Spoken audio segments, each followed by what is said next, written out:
गर्गाचार्य जी महाराज आए और उन्होंने नामकरण संस्कार किया। श्री गर्ग जी महाराज वसुदेव जी के कुल पुरोहित हैं।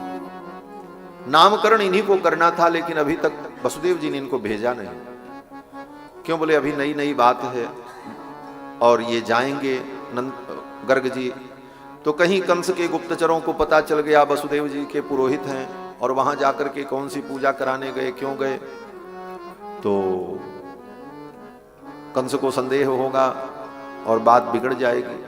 इसलिए 1 वर्ष जब हो गया, ठाकुर जी 1 वर्ष के हो गए, तब गर्गाचार्य जी को धीरे से भेजा वसुदेव जी, कहा जाओ और जाकर के आप मेरे दोनों बालकों का नामकरण कर दो, लेकिन किसी को पता न चले, नंद बाबा को भी पता न चले। बोले नंद बाबा को क्या न पता चले? बोले नंद बाबा ये जानते हैं कि ये दूसरा वाला बालक यशोदा का बेटा, तो ये रहस्य बना रहे। आप जाकर के कहना कि हम रोहिणी नंदन का नामकरण करने आए हैं, इसी समय आपके बेटे का भी नामकरण कर देते, इस बहाने दोनों का नामकरण आप कर देना। ये सब सिखा करके वसुदेव जी ने गर्गाचार्य जी को भेजा। गर्ग पुरोहितो राजन यदूनाम सुमहातपाह ब्रजम जगाम नंदस्य वसुदेव प्रचोदितः। वसुदेव जी के द्वारा प्रेरित होकर के आए और कहा कि नामकरण करना है तो आपके छोरे का भी नामकरण कर देते। नंद बाबा ने कहा ठीक है महाराज, बड़ा उत्सव मनाएं। गर्गाचार्य जी ने कहा नहीं, उत्सव नहीं करना है।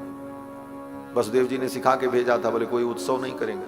क्यों? बोले उत्सव में बहुत भीड़ होगी और लोग आपको देखेंगे तो चर्चा होगी, इसलिए बहुत गोपनीय ढंग से आप जाओ और गोपनीय ढंग से नामकरण करके आप चले आओ।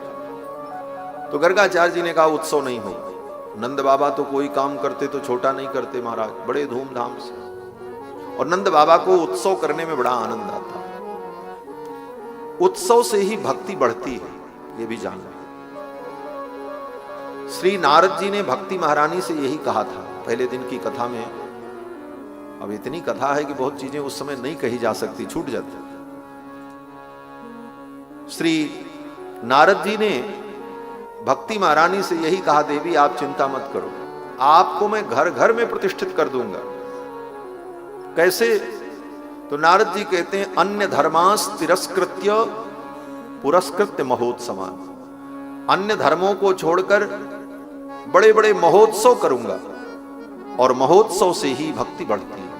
भगवान का उत्सव हो तभी भक्ति का दर्शन होता है। इसीलिए मंदिरों में विविध प्रकार के उत्सव होते हैं, जन्मोत्सव, विवाह महोत्सव, पालना उत्सव, झूला का उत्सव। इन उत्सवों में लोग एकत्रित होते हैं, नाच गान, वर्णन, श्रृंगार, प्रसाद वितरण, तो इन सब से लोगों के मन में भक्ति का संचार होता है। इसलिए उत्सव करना चाहिए और उत्सव बड़े उत्साह से करना चाहिए। उत्सव में कुछ लोग भाव से आते हैं, कुछ लोग प्रेम से आते हैं, कुछ लोग तमाशा देखने के लिए आते हैं और कुछ लोग तो इसलिए आते हैं कि चलो कुछ खाने को मिलेगा, वो खाने के लिए आते हैं। और किसी भी प्रकार से उत्सव में लोग आए और ठाकुर जी का दर्शन किया, उत्सव देखा, तो भगवान की कृपा होती है, उनके अंदर भी भक्ति का बीज अंकुरित हो जाता है। इसलिए उत्सव करना चाहिए भगवान का।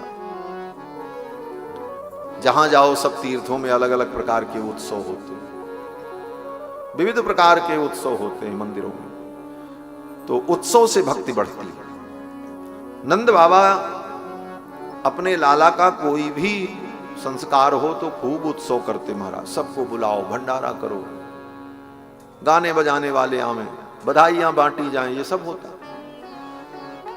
लेकिन नामकरण के प्रसंग में गर्गाचार्य जी ने जब कहा तो नंद बाबा ने कहा अब गुरु जी की आज्ञा तो टाली नहीं जा सकती। फिर तो एकांत में नामकरण हुआ और गर्गाचार्य जी ने नामकरण किया। रोहिणी के पुत्र का नाम रखा राम। अयम ही रोहिणी पुत्रो रमयन सुहृदो गुणैहि। ये रोहिणी का जो बेटा है इसका नाम राम होगा, इसका एक नाम बल होगा, एक नाम इसका संकर्षण होगा। और फिर भगवान नंद नंदन का नामकरण करते हुए गर्गाचार्य जी ने कहा इसका नाम कृष्ण हो। ऐसे तो इसके बहुत नाम हैं। बहूनि संति नामानि रूपाणि च सुतस्य ते गर्गाचार्य जी ने कहा आपके इस बेटे के बहुत नाम है, बहुत रूप है, लेकिन अभी इसका नाम कृष्ण होगा।